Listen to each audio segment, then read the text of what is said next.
NEET UGC counselling प्रक्रिया 6 जुलाई से शुरू होने वाली थी, लेकिन एमसीसी ने इसे अगले आदेश तक स्थगित कर दिया है। यूबीटी शिवसेना के प्रवक्ता आनंद दुबे ने कहा कि पहले एनटीए लापरवाह थी, अब एमसीसी भी आ गई है। उन्होंने आरोप लगाया कि धर्मेंद्र प्रधान अभी भी अपने पद पर बने हुए हैं। सरकार बच्चों के भविष्य को अंधकार में डाल रही है और विपक्ष के सवालों को राजनीति बताकर टाल रही है। अभी तक नीट एग्जाम के पेपर लीक हो रहे थे, एग्जाम रद्द हो रहे थे, पेपर रद्द हो रहे थे, ये सब हो ही रहा था। एनटीए के महानिदेशक को उनके पद से हटा दिया गया। हम सब ने धर्मेंद्र प्रधान जी का इस्तीफा मांगा, उन्होंने इसे गंभीरता से नहीं लिया।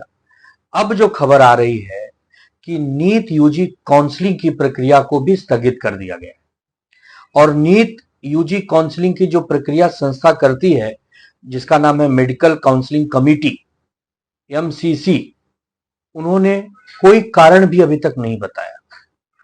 क्या वजह है कि नीट यूजी की जो काउंसलिंग है उसकी प्रक्रिया को आपने स्थगित कर दिया। अब एनटीए हम देख ही रहे थे, एनटीए के बारे में देश अभी समझ ही रहा था, अब एमसीसी भी आ गए। अब क्या इसके भी अधिकारियों को पद से हटाया जाएगा, उनका तबादला होगा, जो जो सरकार चाहे करे, लेकिन आदरणीय धर्मेंद्र प्रधान जी अपने पद पर बैठे रहेंगे। प्रधानमंत्री नरेंद्र मोदी जी उन पर कोई कार्रवाई नहीं करेंगे क्योंकि उनके बहुत प्रिय होंगे, लेकिन देश के लाखों करोड़ों विद्यार्थियों के भविष्य को आप अंधकार में क्यों डाल रहे हैं?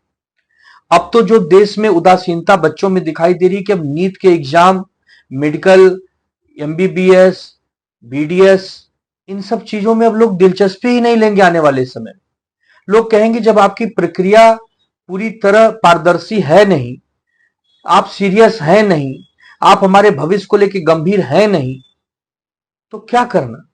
लोग दूसरे कोर्सेज में जाने लगेंगे। बड़ा ही दुर्भाग्यपूर्ण है, लेकिन एक विपक्ष होने के नाते हम अगर सवाल पूछते हैं तो सरकार में बैठे लोग कहते हैं कि हम राजनीति कर रहे हैं। सरकार उनके पास है, सारा कंट्रोल उनके हाथ में है। हम अगर विरोध करते हैं तो हम राजनीति करते हैं, और वो भविष्य को लेकर लीपापोती करते हैं बच्चों के, तो बहुत महान कार्य करते हैं। बहुत ही दुर्भाग्यपूर्ण।